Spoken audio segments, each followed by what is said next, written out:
Buenas tardes, muy buenas tardes. Es un placer saludarlos de nuevo aquí con ustedes en esta cita que se volvió costumbre, compartiendo, aprendiendo, escuchando, transmitiendo. Estamos con ustedes ahora hablando de un tema muy recurrente, muy frecuente. Un segundo. En estos temas que nos sugieren, que gracias a sus sugerencias aquí estamos poniendo sobre el tablero, un tema que suele ser doloroso para mucha gente, involucra las articulaciones. Estamos hablando de artritis y estamos hablando de artrosis.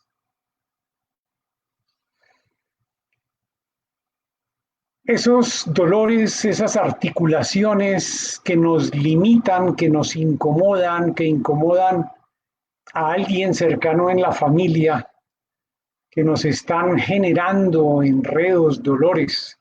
Sobre todo eso vamos a hablar hoy. Así que vayan tomando papel y lápiz, vayan tomando nota de sus preguntas, de sus inquietudes que nos pueden plantear cuando terminemos estas charlas. Muy bien. Hablar de artritis y de artrosis es algo que se vuelve como un poco confuso a ratos. Se cree que es lo uno y es igual a lo otro, que no hay ninguna diferencia, en fin. Entonces queremos empezar por puntualizar algunos de esos elementos para tener claro qué es cuando se está hablando de qué. La artritis y la artrosis son enfermedades similares, se parecen, pero no son necesariamente iguales. Tienen sintomatologías parecidas, tienen varias cosas en común, afectan articulaciones, ligamentos y huesos.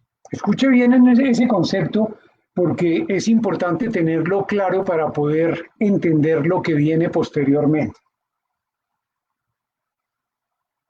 Las articulaciones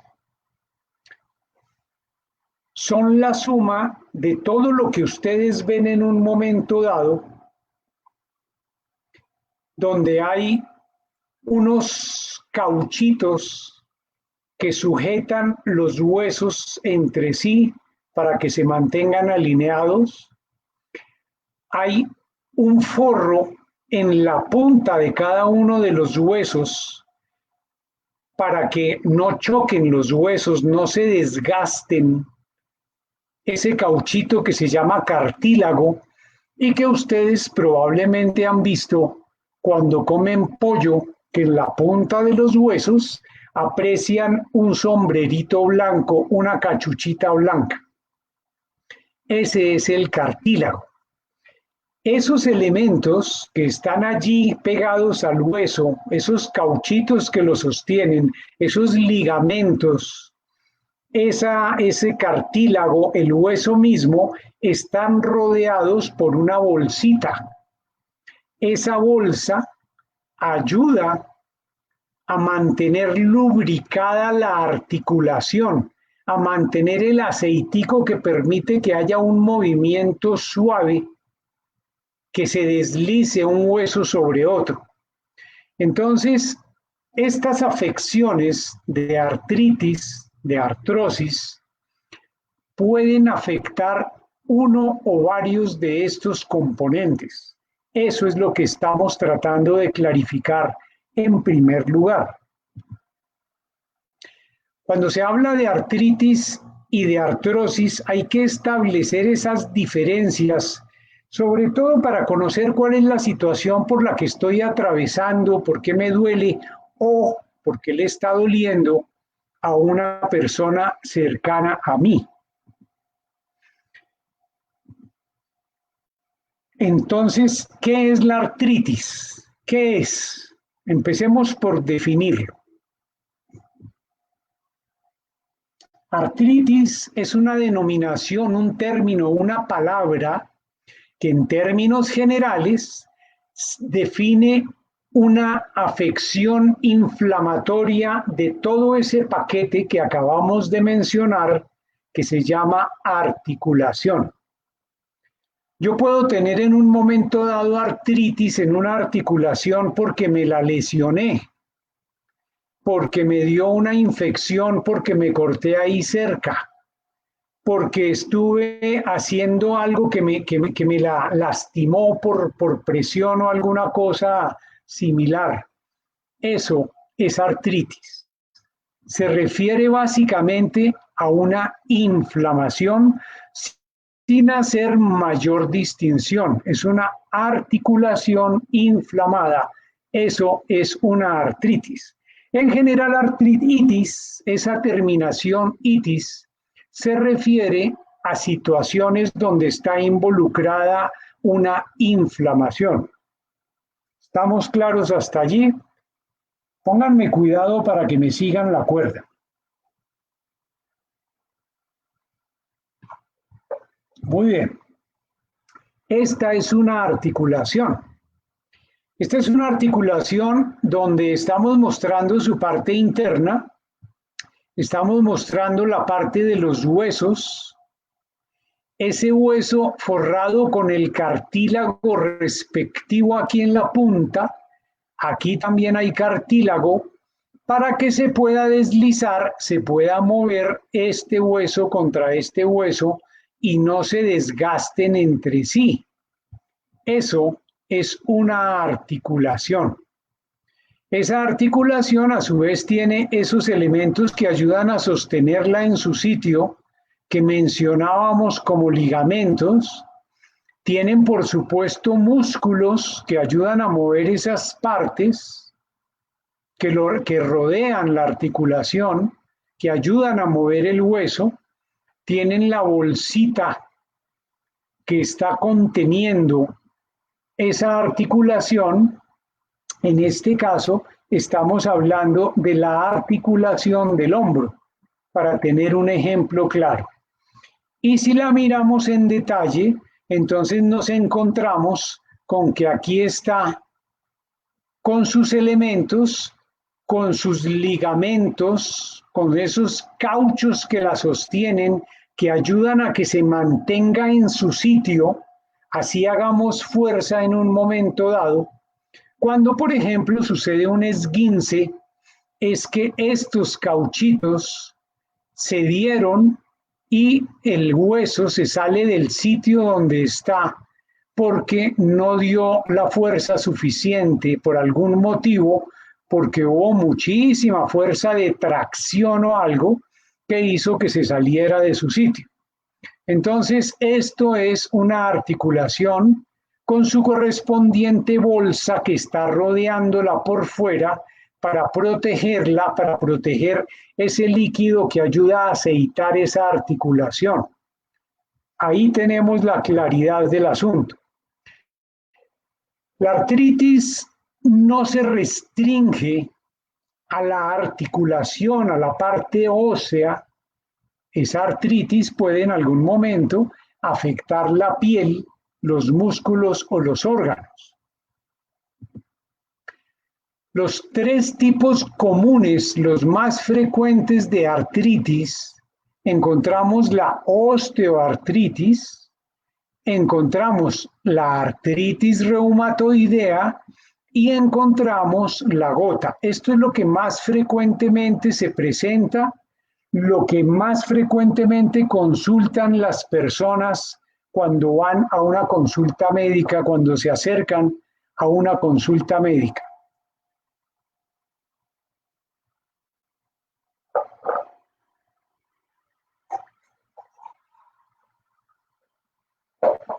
Muy bien. Entonces tenemos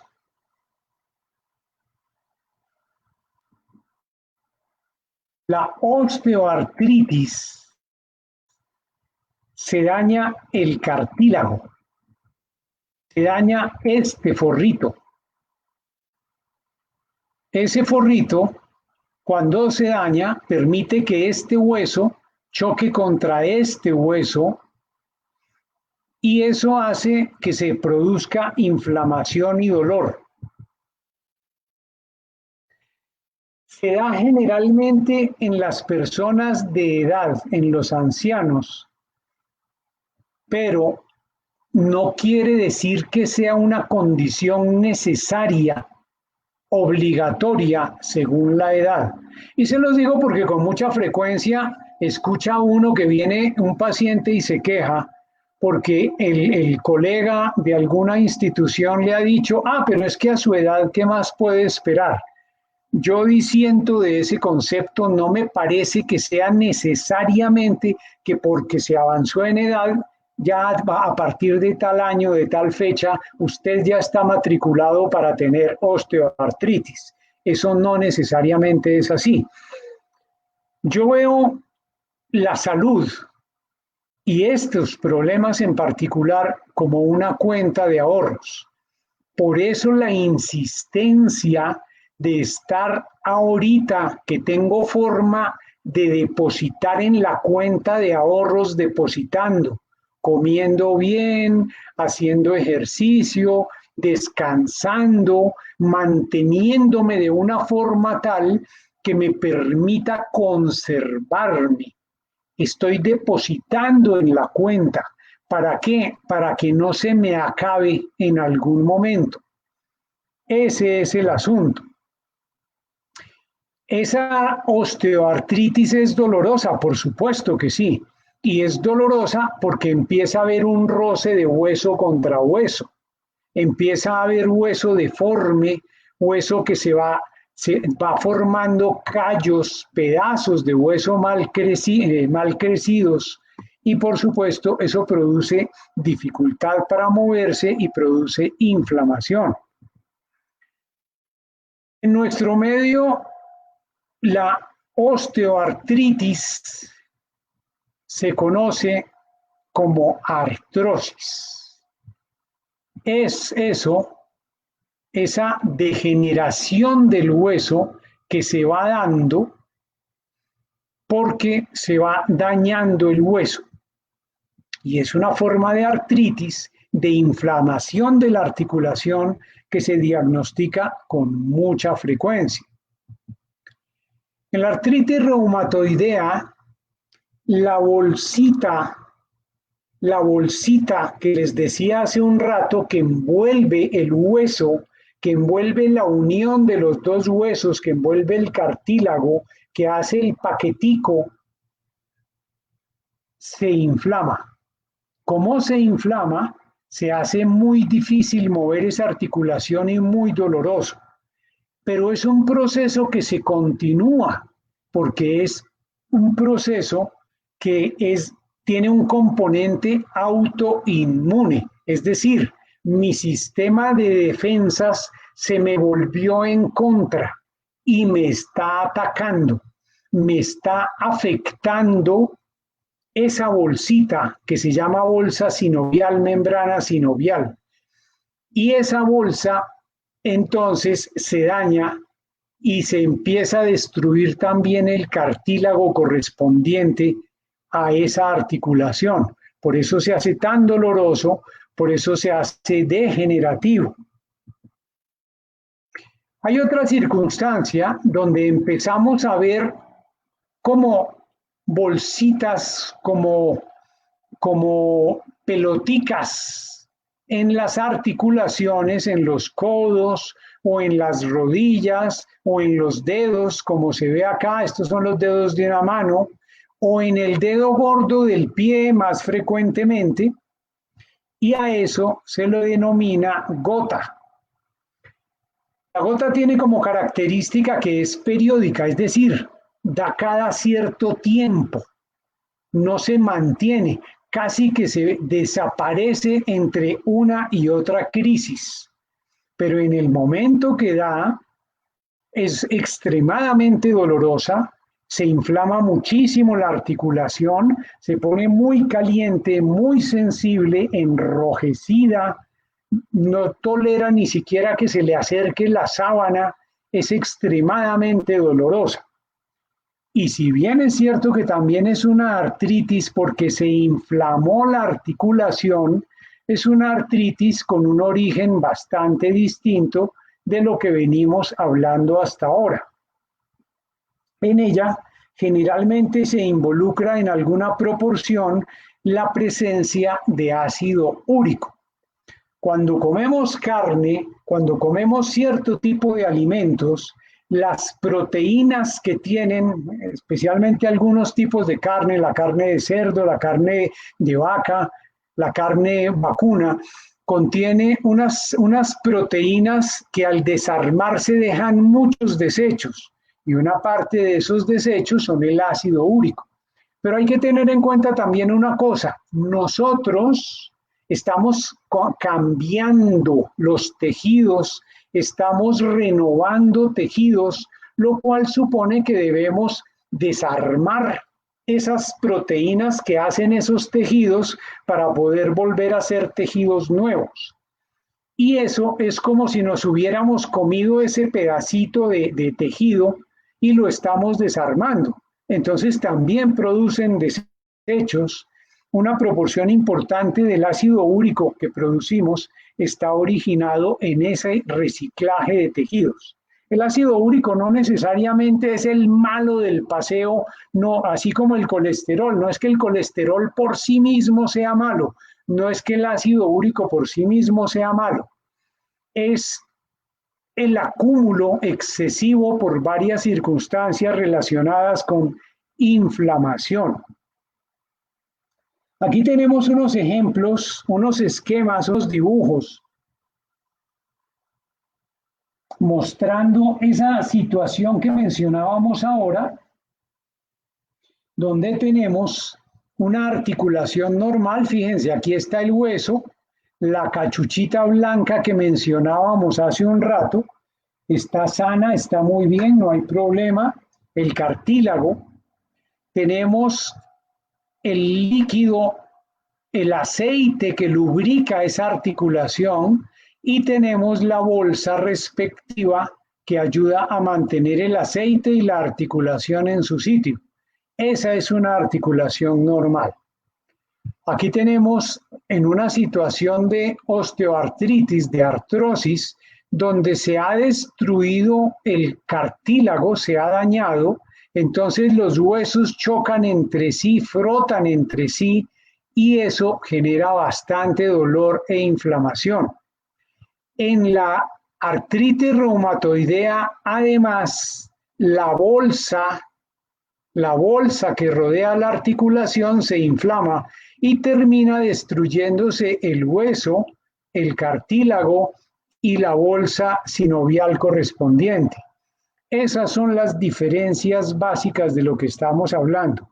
Pero, insisto, en el fondo de todo esto se encuentra un problema de carácter inflamatorio. Aquí tenemos de nuevo un esquema tratando de mostrar el proceso de la artritis reumatoidea, donde está la articulación, está su cartílago, se empieza a dañar el cartílago porque se está inflamando la bolsita que rodea toda la articulación, luego el cartílago se deteriora, desaparece, los huesos empiezan a golpearse entre sí y eventualmente hasta llegan a pegarse esos huesos y por supuesto todo eso se hace doloroso y hace que se limiten mucho los movimientos. Pero en todo caso, como les insisto, la palabra clave, el punto clave de todos estos procesos es la inflamación. Y no me refiero específicamente a la inflamación del tejido en la articulación. Me refiero a una inflamación que se denomina inflamación sistémica de bajo nivel. Es sistémica porque está afectando el conjunto del organismo, está afectando a todo el cuerpo, por eso se llama sistémica, afecta todo el sistema. Es de bajo nivel porque es una inflamación, digámoslo así, que en principio no se nota. Se mantiene en unos niveles bajos, pero ataca determinado tipo de tejidos dependiendo de sus características, de su genética, de sus costumbres, de sus hábitos. Entonces, a algunas personas les ataca la parte cardiovascular, que es lo que vimos alguna vez con las enfermedades cardiovasculares, infartos, derrames cerebrales, problemas cardíacos, de coronarias, en fin, todo eso tiene detrás la inflamación. En el caso específico de lo que estamos mencionando ahora, nos estamos refiriendo a una inflamación que afectó la parte de las articulaciones. Hay algunos componentes genéticos, se tiene claro que hay componentes genéticos, entonces la genética puede estar presente, puede estar allí. El punto es que podemos evitar que esos genes se prendan con los hábitos que insistentemente mencionamos hay que tener. Esa inflamación sistémica de bajo nivel básicamente lo que hace es volver el sistema inmune, hacer que mi policía que me cuida se me vuelva enemiga y me ataque a mí mismo. Entonces, fíjense, uno de los elementos con los cuales hay que tener cuidado y que se lo menciono siempre a los pacientes. Ese elemento es el aceite de cocina. El aceite de cocina, si bien es cierto que como los aceites vegetales en general tiene omega 3, 6 y 9, el problema estriba en la cantidad y el tipo de omega 6 que tiene. Generalmente esos tipos de omega que tiene, de omega 6, son omegas que ayudan a que haya inflamación. Por eso generalmente ustedes verán en mis fórmulas una recomendación: no utilice aceites de supermercado para cocinar. Usted puede utilizar aceite de coco, puede utilizar aceite de aguacate, puede utilizar aceite, el ghee, que es otro tipo de manteca para cocinar, que aguantan temperatura y que no tienen los niveles y el tipo de omega 6 que tienen la gran mayoría de aceites comerciales de supermercado. Otro problema que tenemos, con el que nos encontramos y que ayuda a que se desarrolle esa inflamación sistémica de bajo nivel, son las grasas saturadas. ¿Cómo sé que son grasas saturadas? Es muy simple. Las grasas que provienen de animales, bien porque de manera directa me estoy comiendo el chicharrón, o bien porque me estoy comiendo un pedazo de queso, la grasa que contiene el queso, pues es una grasa saturada. Lo que se utiliza en pastelería tiene elementos que puede utilizar grasas saturadas. Los embutidos contienen grasas saturadas, así sea en pequeñas cantidades. Y esta pasta, ustedes me dirán, ¿y dónde tiene la pasta eso? En la salsa que usted le pone, en la salsa que hace con crema de leche, en el queso que le pone por encima. Todo eso contribuye a aportar grasas saturadas. Y las grasas saturadas, y más que son de origen lácteo, contribuyen a generar inflamación sistémica de bajo nivel. Esto no es cuestión de fe, estimados amigos. Esto no es cuestión de creencias, no están de ninguna manera en obligación de creerme porque yo se los dije. Quienes tienen problemas articulares, quienes tienen problemas de inflamación de cualquier naturaleza, quienes tienen dolores, ensayen, dos mesecitos denle a su cuerpo de oportunidad, de tiempo, para que se libre de todos esos elementos que dejan estas comidas. No solo las que he mencionado hasta ahora, sino las que vienen a continuación. Dele 2 mesecitos al cuerpo. No las consuma, no consuma queso, no consuma chicharrón, no consuma mecatos, no consuma embutidos, no consuma pastas de trigo, porque hay otras pastas. No consuma nada de eso. Y mire qué sucede con sus dolores. Por mal que le vaya, por lo menos tendrá oportunidad de disminuir de manera muy significativa la cantidad de medicamentos que usa para el dolor y la inflamación. Al menos hágase ese ensayo. Hay otro tipo de grasas, tampoco ni 5 buenas, que son las grasas trans. Son las grasas que se utilizan para hacer comidas rápidas, que se utilizan para hacer comidas industriales. Son grasas que se han modificado de una forma tal que en el organismo ingresan y producen casi que de manera inmediata inflamación sistémica de bajo nivel. Esas barras de margarinas, esas grasas que se utilizan para hacer panadería industrial, la que se utiliza en muchas de las comidas rápidas, las que se utiliza en esa panadería industrial, son grasas que tienen contenidos trans. Y ese contenido trans, aparte de afectar en mucho la circulación, contribuye a problemas de inflamación, que donde le pegan depende, como acabamos de decir, de su punto flaco.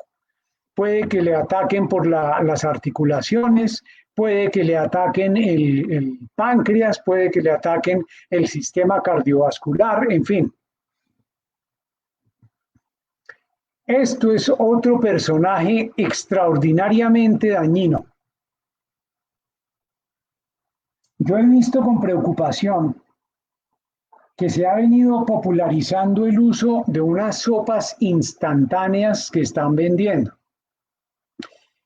Esas sopas, generalmente de origen oriental, los caldos que vienen concentrados para hacer caldos, para dar sabores rápidamente, ese tipo de cosas necesitan elementos que le ayuden a dar un sabor muy fuerte, que le ayuden a realzar los sabores. Y ese elemento que está presente también en las salsas, particularmente en la salsa de soya, en las comidas orientales, se llama monoglutamato sódico. Este monoglutamato sódico, que de hecho lo venden en paqueticos, parece sal y es blanco, se lo ofrecen como un mejorador de sabor. Esto produce, ayuda, estimula a que haya inflamación sistémica de bajo nivel. Y si hay inflamación sistémica de bajo nivel, seguramente esos genes que usted tiene apagados se le van a prender, se le va a alborotar su dolor, se le va a alborotar su enfermedad, se le va a alborotar su inflamación. Entonces tengan mucho cuidado con esas sopas instantáneas que son para hacerlas en 2 minutos, ese tipo de cosas, esas comidas orientales, esas comidas que vienen preparadas, listas, esos caldos, esos sobres de caldos, de sopas, tienen monoglutamato sódico y produce inflamación. Tenemos igualmente los edulcorantes. Con esto de los edulcorantes es un problema porque hay muchos y obviamente si le cuesta trabajo a uno como médico entender el asunto, no me imagino con la gente estando constantemente bombardeada con los edulcorantes. El edulcorante es el endulzante que no es azúcar. Es algo que se pone para darle sabor dulce a la comida. Y hay algunos que son realmente perversos. Uno de ellos, por ejemplo, es el aspartame. El aspartame y algunos edulcorantes de estos endulzantes ayudan, estimulan la producción de insulina en el páncreas. Y cuando la insulina se estimula, cuando se empuja al páncreas a producir mucha insulina, eh, ese proceso de paso empuja la producción de elementos proinflamatorios. Es decir, de nuevo, todas esas inflamaciones, todo eso que estaba ahí dormidito, quieto, se alborota el dolor, se alborota la inflamación, se alborota ese enrojecimiento por efecto indirecto de los edulcorantes. El único edulcorante que en este momento, bueno, hay dos que realmente no tengo noticias por lo menos que afecten de alguna manera. El uno, que lo hemos mencionado muchas veces, es la stevia y el otro es el fruto del monje. Esos endulzantes, esos edulcorantes, permiten darle sabor dulce a la comida, pero no tienen la reacción que tienen los otros. Es bueno de pronto ensayarlos, porque los otros endulzantes tenemos problemas. Hay algo que es particularmente perverso y es un endulzante que se utiliza para las salsas. La gran mayoría de salsas que vienen prefabricadas, llámese la mostaza, la mostanesa, la salsa de tomate, todo ese tipo de salsas que vienen preparadas necesita que se les ponga un endulzante. Ese endulzante suele ser hoy día algo que se llama jarabe de maíz alto en fructosa. La fructuosa es el azúcar que contienen las frutas, pero no solamente está presente en las frutas, está presente en el endulzante que también se usa porque es sano, supuestamente, el agave está presente en el maíz. De ahí lo extraen, lo preparan a partir del maíz, está preparado en muy distintas formas y a veces aparece solamente con las siglas en inglés HFCS, High Fructose Corn Syrup, jarabe jarabe de maíz de alto contenido de fructosa. Se utiliza para endulzar salsas, para endulzar jugos de caja, para endulzar esos líquidos que vienen para beber. Eso es muy utilizado. ¿Cuál es el problema? De nuevo, la fructosa estimula la producción de insulina y la insulina ayuda a producir elementos proinflamatorios, es decir, desata de nuevo la cascada de la inflamación.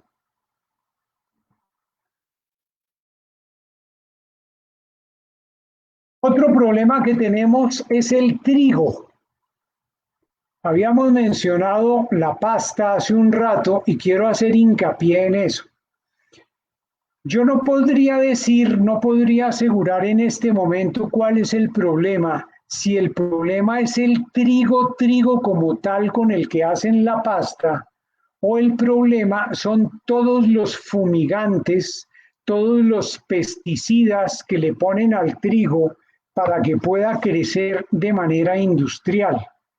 El hecho es que, de nuevo los reto, ensayen, eliminen todo esto que venimos mencionando por un par de meses de su dieta, sea porque tienen dolor articular, sea porque tienen problemas cardiovasculares, sea porque tienen el colesterol alto, sea porque tienen el azúcar alto, todo eso a pesar de que están recibiendo muchos medicamentos. Eliminen todo este tipo de cosas, eliminen entre ellas también el trigo. trigo que viene en pan, trigo que viene en galletas, trigo que viene en pastas, trigo que viene de muchas formas, en los ponqués, en fin. Dejen de utilizar 2 mesecitos cualquiera de estos alimentos y verán cómo empieza a disminuir su sintomatología y les permite por lo menos, disminuir la cantidad de medicamento que están consumiendo. Este es un artículo que venía en inglés y para mostrarles, este es uno de muchos artículos que encontré buscando material para esta charla y es un artículo que se refiere precisamente a eso. Una dieta vegana libre de gluten mejora los signos y síntomas de la artritis reumatoidea. De las 3 que mencionamos, de la gota, de la artritis y de la artrosis, la peor de todas, de esas artritis, para mí es la artritis reumatoidea, porque es la que más degenera, es la que más dolor produce, es la que se extiende en el tiempo, es muy, muy perjudicial, muy dañina. Y mejoraron unas personas haciendo un ensayo donde se les hizo una dieta libre de gluten y eso les mejoró los signos, los síntomas, es decir, los dolores, la inflamación, amanecer en la mañana tieso, que no me puedo mover. Puede que usted no tenga artritis reumatoidea. Lo único que estoy tratando de comunicarle es que efectivamente la presencia de gluten, que es un elemento componente del trigo, contribuye a que se produzca sintomatología de inflamación. ¿Cuál sintomatología? Dependiendo de su enfermedad, dependiendo de su problema específico. Entonces volvemos a la recomendación de deje por lo menos un par de meses de consumir este tipo de cosas. Uno de los cuentos que nos echan y que nos aterrorizan y que nos plantean, nos ponen el coco, es el calcio de los lácteos. Y nos amenazan y nos dicen que si dejamos de tomar leche, que si dejamos de comer queso, entonces el niño no va a tener suficiente calcio, que el niño le va a dar raquitismo o que a mí me va a dar osteoporosis. Entonces, lo ideal supuestamente es estar comiendo queso y leche y kumis y yogur y todo ese tipo de cosas en grandes cantidades. Pues, ¿cómo les parece que no?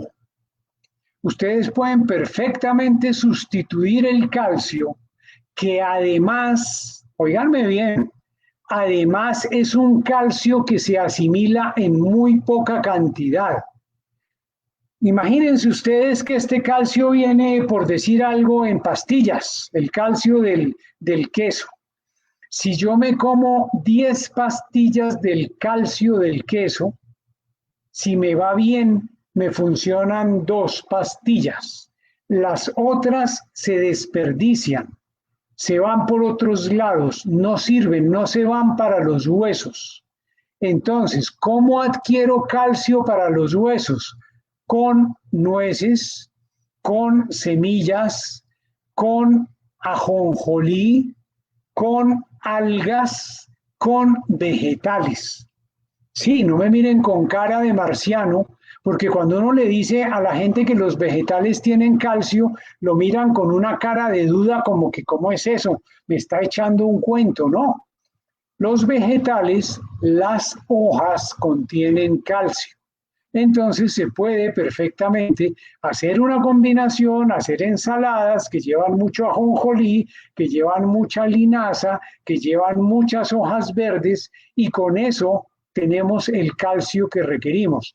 3 cucharadas de ajonjolí, 3 cucharadas de ajonjolí le dan más calcio que un vaso gigante de leche.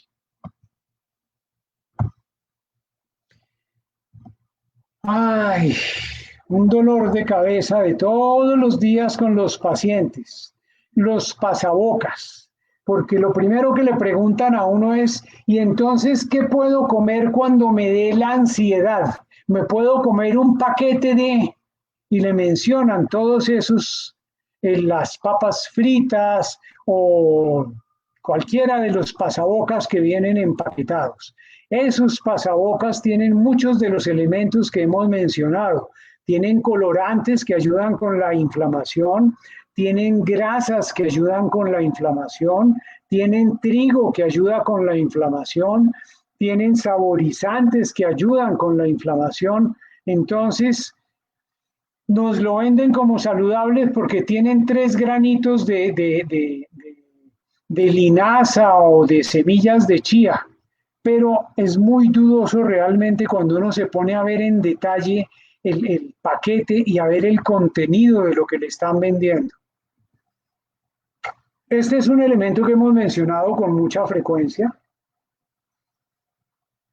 No sé si lo recuerden, no sé si lo identifiquen. Estamos hablando de las bacterias del intestino. Recuerden que no nos afectamos por pedacitos. El organismo, el cuerpo humano funciona como un engranaje. Cada cosa está movilizando otra.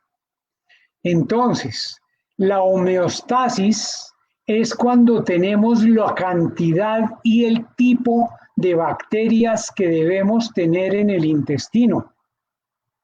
La disbiosis es cuando esas bacterias, por efecto de la mala comida, por efecto de las comidas rápidas, por efecto de los quesos y de las leches y de los trigos, por efecto del acelere, por efecto de los malos hábitos alimentarios y no masticar bien y no comer el tipo de alimentos que necesitamos, cambian las bacterias que necesitamos por otras que son patógenas, por otras que afectan, por otras que nos invaden.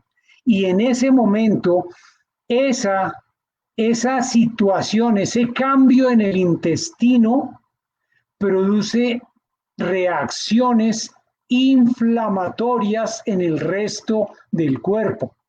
Escuchen, señoras que tienen dolor en las articulaciones, esas inflamaciones, esas que provienen del intestino, no se quedan en el intestino, se van, se diseminan por todo el organismo porque no nos enfermamos por pedacitos, nos afecta, se disemina, se dispara, se riega por todo el organismo la inflamación que en principio se produjo únicamente en el intestino por efecto de la mala población bacteriana producida por la mala alimentación. Entonces vuelve a plantearse el reto. Coma bien, quítese todo esto que estamos mencionando, 2 mesecitos. 2 mesecitos y mire qué pasa con sus dolores, mire qué pasa con sus inflamaciones, mire qué pasa con sus mocos, mire qué pasa con todos los problemas que tiene y que se repiten y que se extienden en el tiempo y que usted se rasca la cabeza junto con el médico diciendo, pero ¿por qué será que no me mejoro? ¿Por qué será que tomo y tomo remedios y sigo en las mismas? Porque si usted por una parte mete remedios, pero por otra parte mete elementos que le enferman, pues va a continuar enfermo. Ese es el planteamiento que le estamos haciendo. Las carencias nutricionales que las mencionamos, insistimos, las planteamos, las repetimos todo el tiempo. ¿Cuáles son las carencias nutricionales? Todas esas verduras, todos esos condimentos naturales, todos esos tomates, todos esos pimentones, esas cebollas, esos ajos, esos arándanos que no consumo, que no me gustan las verduras porque son para los conejos, me van generando una cuenta en contra. No me depositan en mi cuenta de la salud, me sacan dinero de mi cuenta de la salud. Entonces, como para hacer procesos de antiinflamación, necesito selenio y necesito cobre y necesito magnesio y necesito zinc y necesito toda una serie de minerales y nutrientes.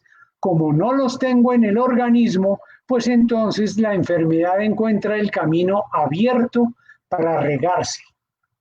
Entonces, no es solamente evitar comer lo que acabamos de mencionar, sino además comer lo que debo comer. Eso es lo que necesitamos. Por eso hablamos de las carencias nutricionales. Ven, ¿saben cuál es la diferencia entre estas dos personas? Entre esta niñita empezando su vida con la piel lozana, un buen cabello, sin una arruga, y esta con piel seca, reseca, arrugada, que con el cabello adelgazado y demás, aquí está. Decíamos, hemos repetido muchísimas veces el estrés oxidativo. ¿Qué es oxidarse? Oxidarse es que algunas de las moléculas, algunos de los ladrillos que componen nuestro organismo se le caen pedacitos. ¿Y por qué se le caen? Por lo mismo que venimos mencionando hasta ahora, por la mala comida, por la falta de descanso, por la falta de ejercicio, por el exceso de cigarrillo, por el exceso de gaseosa, por el exceso de jugos de cajita, por el exceso de todo ese tipo de cosas que sé que me caen mal, que si me tomo una de cuando en cuando, pues no pasa nada, pero si el asunto se hace repetitivo, entonces genero oxidación. Y si la oxidación supera la capacidad que tiene mi organismo para hacer antioxidación, pues el resultado va a ser envejecimiento. Mis células empiezan a envejecerse y se empiezan a envejecer muy temprano. ¿Se acuerdan que hace un rato les decía que no necesariamente es que la artrosis venga pegada con la edad? Pues no, no viene pegada con la edad. Viene pegada con la edad que ha estado sujeta a mucha oxidación. Acumulo y acumulo y acumulo hasta que se me gastó la cuenta de ahorros. ¿Cómo puedo ahorrar? Poniendo antioxidantes. ¿Cuáles son los antioxidantes? La espinaca, los arándanos, los tomates, los pimentones, las lechugas, los rábanos, todo ese tipo de cosas. ¿Que le gusta la carne? Bueno, cómasela, pero poquito. La carne tiene bastantes elementos oxidantes. ¿Que le gustan las salsas? Bueno, por allá una vez a la semana, pero no coma todos los días, no llene su comida de salsa, porque eso aporta oxidantes. Y así sucesivamente. Esos oxidantes es lo que se llama radicales libres. Aquí está evitándoles un recorderis de dónde provienen. Las fábricas, todas esas personas que viven cerca, por ejemplo, de ladrilleras, cerca de productores de carbón, cerca de fábricas en general que producen contaminación, esa contaminación la respiramos y hace que tengamos oxidación en el cuerpo, es decir, radicales libres. Cuando se fuma, cuando se consume cigarrillo, ¿qué sucede en el organismo? Que tenemos oxidación, tenemos radicales libres. Hay miles de sustancias tóxicas en el humo del cigarrillo que se quema a muchísimos grados, y llega directo a los pulmones. La radiación ionizante, ¿cuál es esa radiación ionizante? Los rayos X, eso, cuando la gente se somete a radiaciones, a rayos X con frecuencia, o radiaciones menos graves, pero igualmente que afectan, como la luz ultravioleta. ¿Cuál es la luz ultravioleta? Las luces de las oficinas, las luces blancas fuertes, esas luces producen radiación ultravioleta. El sol produce radiación ultravioleta en alguna proporción y eso es lo que hace que la piel se nos ponga oscura. tenemos la inflamación. ¿De dónde proviene la inflamación? De todo lo que hemos mencionado. De la mala comida, del cansancio, de las preocupaciones, de las iras, de la mala respiración, del cigarrillo, todo ese tipo de cosas produce inflamación, y la inflamación también produce radicales libres, y todo esto confluye en qué? En dañar la célula, en atacar la célula, en impedir que se renueve. Aquí tenemos igual otro artículo para mostrarles. Y como les digo, esto no es de ninguna manera artículo de fe. Busquen por su propia cuenta, busquen eso sí, algo que sea de confianza. Esto proviene de la Universidad de Oxford y es una revista americana de nutrición clínica. En esta revista se menciona cómo se hizo un estudio donde se quería ver qué tanto afectaba el consumo de gaseosas con azúcar para desarrollar artritis reumatoidea. Y los resultados realmente paran los pelos. Las mujeres que toman bebidas endulzadas con azúcar, las gaseosas particularmente, tienen hasta un 60% más de probabilidades de desarrollar problemas articulares de artritis reumatoidea. Imagínense ustedes, imagínense. Y eso es algo perfectamente evitable. Quería ponérselos de presente en este tema de esa inflamación dolorosa de sus articulaciones y cómo muchas cosas contribuyen a que esa inflamación se haga más notoria. Esto es un tema que a los médicos como que nos cuesta trabajo, como que no es mi campo, entonces como que yo no lo miro y no le digo nada al paciente, pero este es un problema serio. Les puse como ejemplo lo que más vemos en el consultorio. Como muchos de ustedes saben, el consultorio tiene un área de odontología y el área de medicina. Odontología que se hace, pudiéramos decir, de una manera alternativa, porque tiene una visión como la tiene la medicina alternativa de la salud. Estos focos infecciosos en los dientes, ese cálculo que no le quitan hace meses, hace años, esa cáscara blanca que tiene allí, que tiene entre los dientes, que hace que se le recoja la encía. Miren esa encía tan recogida que está acá, fruto de todos estos problemas. Esos focos infecciosos, porque aquí se cultivan bacterias, aquí viven bacterias que se van para el cerebro, causan inflamación y causan Alzheimer.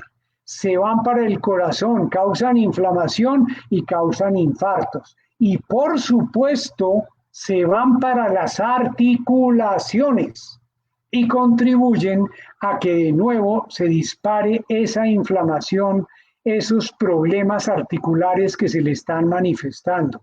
Entonces, no crea que su boca es un departamento aparte y que el hecho de tener esas muelas con caries, esas raíces abandonadas, esa prótesis que no se cambia hace 50 años, que está llena de sarro, todos esos elementos que constituyen una infección focalizada afectan el organismo como conjunto y en particular, para lo que hablamos hoy, las articulaciones. Entonces, la gran pregunta, ¿y qué se puede comer? ¿Qué debo comer si ya me dijo que no comiera nada? Pues no, no le estoy diciendo que no coma nada, pero hay que ser selectivo en qué se come.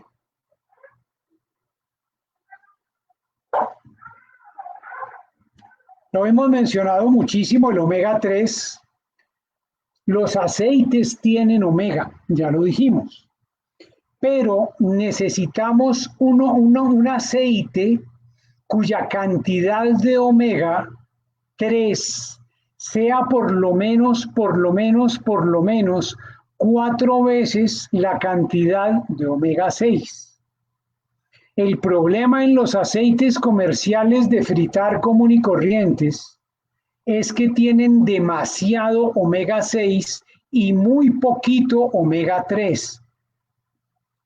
Eso es lo que los hace dañinos.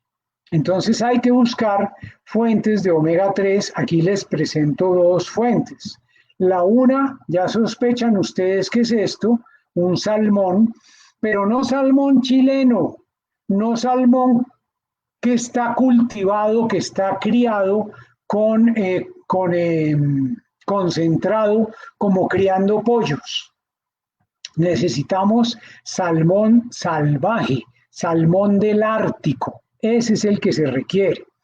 Y necesitamos, aquí está el sacha inchi. Estos son los granitos, los maníes del sacha inchi que producen un aceite con un alto contenido de omega 3, por mencionar apenas un par de ellos. Tenemos otra fuente importante no solo de omega 3, sino además de selenio. ¿Y qué diablos tiene que ver el selenio con todo esto? Mucho, porque el selenio es un poderoso antioxidante y ya dijimos que uno de los acompañantes de la inflamación es la oxidación. Estas son las nueces de Brasil, aquí con su cáscara completa, aquí con su cáscara rota, como fuente importante de omega 3 y de selenio. Estas maravillas que las tenemos aquí, que es la tristeza que uno dice, oiga, pero si lo tenemos aquí, lo tenemos a la vuelta de la esquina, ¿cómo es posible que no se consuma? Pues eso es cierto. Aquí tenemos el ajonjolí, ya dijimos que es una gran fuente de calcio. 3 cucharadas de ajonjolí dan lo que un vaso grande de leche de calcio, y este sí se puede asimilar. Tenemos las semillas de calabaza, excelentes, aportan muy buen omega 3 y fibra. Tenemos la linaza oscura, hay linaza dorada también. Esta linaza ayuda y proporciona muchos elementos antiinflamatorios y también omega 3. Y tenemos, por supuesto, las semillas de girasol. Todo esto son fuentes de elementos, de minerales, de zinc, de cobre, de magnesio, de manganeso. Todo esto contribuye a que haya menos inflamación, que haya menos dolor. Entonces la propuesta va con 2 elementos. Uno, olvídese de todos esos alimentos que acabamos de mencionar. Y 2, incremente la cantidad de estos que estamos mencionando y que le pedimos que consuma con frecuencia. Miren esto. Si uno consume estos elementos, necesita además vitamina C, porque la vitamina C ayuda a reciclar la vitamina E y ayuda a reciclar los antioxidantes. ¿Y en dónde está presente la vitamina C? Aquí tenemos el camu camu. Es aquí autóctono, señoras. Es autóctono, señores. Es de aquí, de Colombia. Camu camu. Contiene grandes, enormes cantidades. La misma cantidad de naranja que de camu camu posee 60 veces más vitamina C. 60 veces. Aquí tenemos fuentes de vitamina C. Tenemos toronjas, tenemos naranjas, tenemos kiwis, limones, pimentones, altos todos ellos en vitamina C. Aquí tenemos acerola, que es otra fruta nuestra, que también tiene grandes cantidades de vitamina C y ni siquiera se conoce. ¿Usted la conocía? ¿La había oído mencionar? No, ¿cierto? Y miren esto no lo comemos todo el tiempo. Este es el marañón.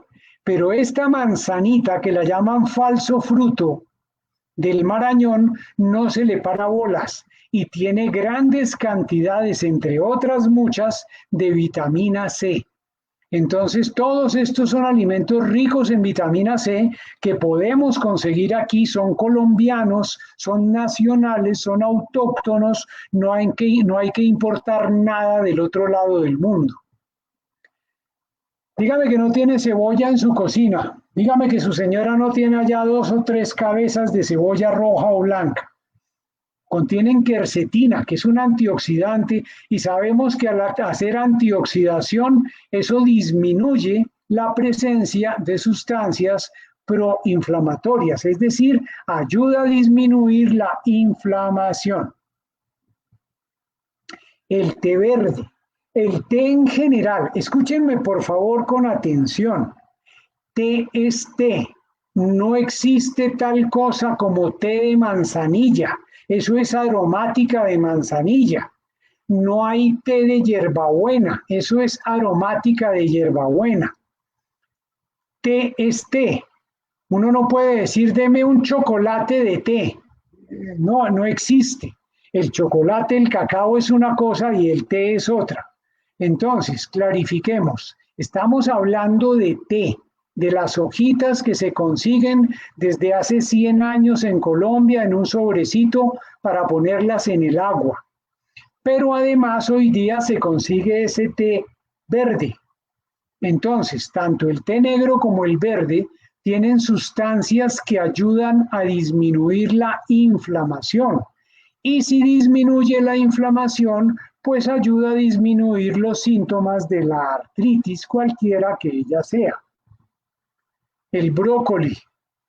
Imagínense, ese humilde brócoli que todo mundo le hace el feo y que contiene nada más y nada menos que sulfofurano, una sustancia que ayuda a combatir inclusive el cáncer. Es un poderosísimo antioxidante y ayuda a retrasar el proceso de la osteoartritis.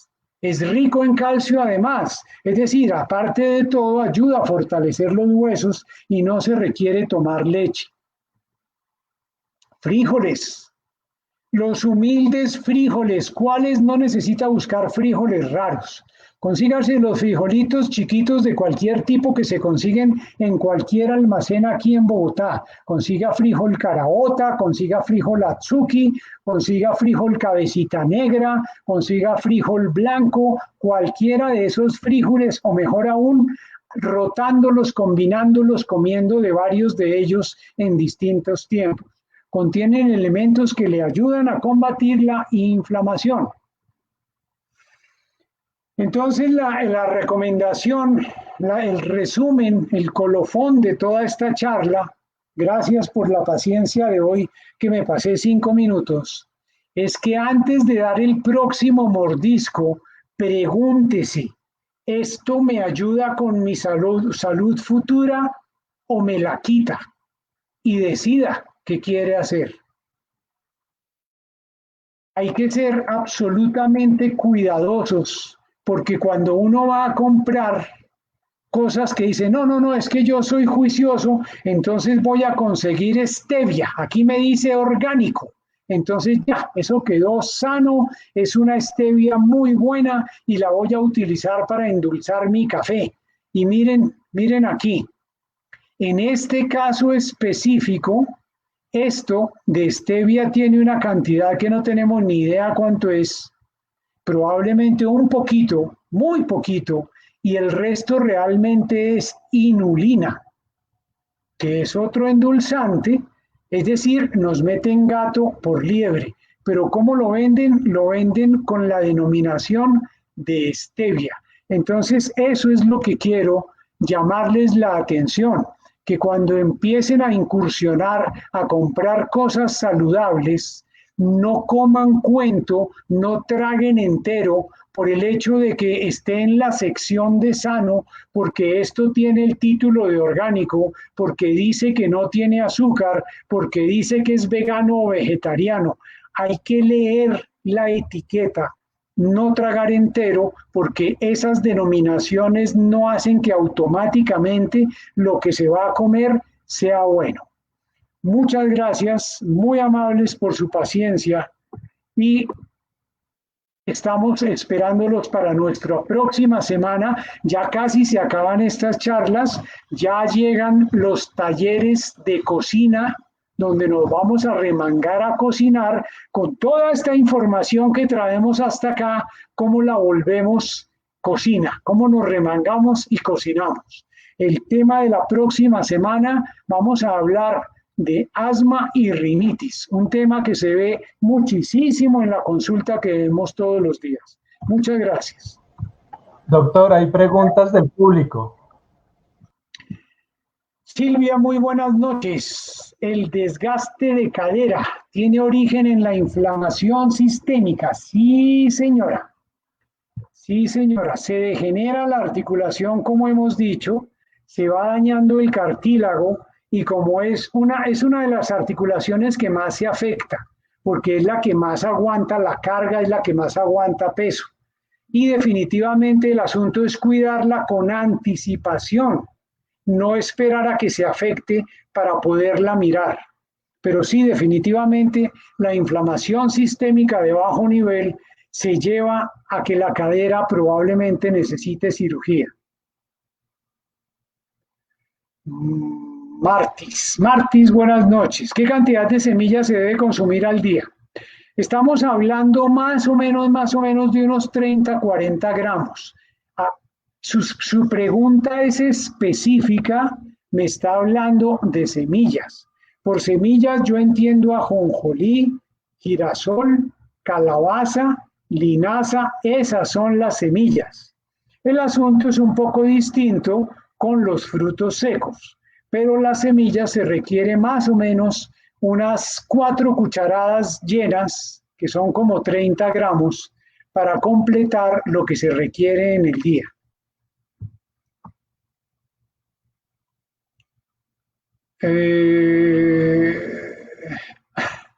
Gracias, Marta Soraya, desde las lejanías. Con mucho gusto estaremos mirando ese tema también, claro que sí. Claro que sí, lo vamos a tener en cuenta para próximos temas. El té matcha. Maritza, ¿cómo me le va?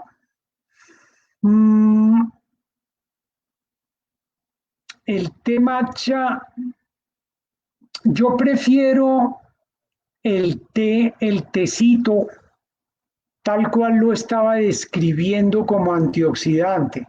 El té matcha es bueno, sí, yo no digo que sea malo, pero si queremos los efectos que estamos buscando, hacerse un tecito común y silvestre, muy común y silvestre, como lo estamos mencionando. El té común y corriente con hojas de té negro o con hojas de té verde o una combinación de los dos o kombucha. Recuerden que la kombucha utiliza el agua de té para crecer. Entonces nos da probióticos, nos da los elementos beneficiosos del té, nos refresca y nos da vitaminas. ¿Qué más se puede pedir?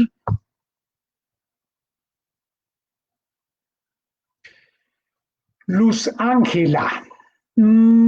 Realmente no hay problema. La idea es buscar un pescado que no venga contaminado, buscar pescado de mar profundo, pero sí puede hacerse un caldo cocinado a fuego muy lento para hacer extracción de esas grasitas que son grasas buenas y lo utiliza como base para hacer otro tipo de sopas.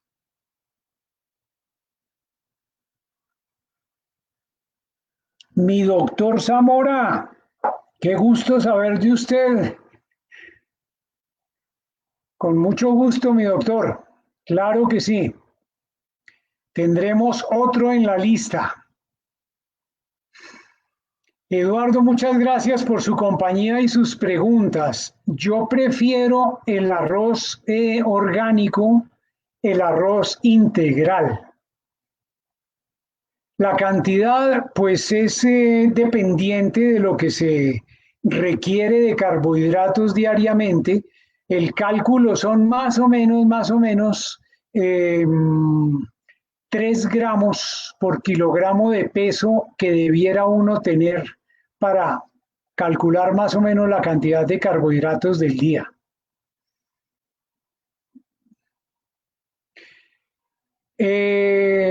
Perfecto, cielo, ¿cómo estás? Gracias por tu compañía. Sí, se puede utilizar el turmeric. Cielo nos escribe desde Estados Unidos, allí se denomina la cúrcuma turmeric y efectivamente se puede hacer, ya mencionábamos la leche dorada como una especie de té que se hace con la cúrcuma, que ayuda a muchos procesos. La cúrcuma es un excelente un desinflamatorio. La cúrcuma tiene una acción tan desinflamatoria como la aspirina y no tiene sus problemas. Entonces es una muy buena opción.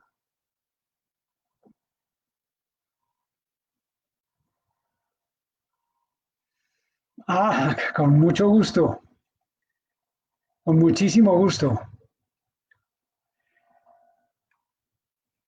Con gusto, Erika. Gracias por tu compañía. Gracias y con mucho gusto. Ligia, gracias por la compañía y es un placer estar por acá y que les sirva de algo esto que hablamos. Ana Isbelia, muy amable por su compañía y es un placer tratar de compartir estos pensamientos con ustedes. Igualmente, Marta. También está en Estados Unidos Marta y desde allá nos escucha. Es un placer saber de usted. Eso espero, Estefanía, espero. Sinceramente espero que hagan el ensayo, es eso. Plantéense ese reto sencillito, sin nadie más. Ustedes, 2 meses sin ninguno de estas comidas que dijimos e incrementando las otras que mencionamos. Miren de nuevo el video queda grabado en Facebook, pueden consultarlo, pueden mirarlo o pueden mirar en nuestra página que aparece aquí en pantalla, ahí pueden mirar, rebobinar lo que dijimos hoy y de esa manera utilizarlo. Muchas gracias por habernos acompañado, esperamos ser de alguna utilidad con nuestros conceptos y que tengan una muy buena noche. Muchas gracias.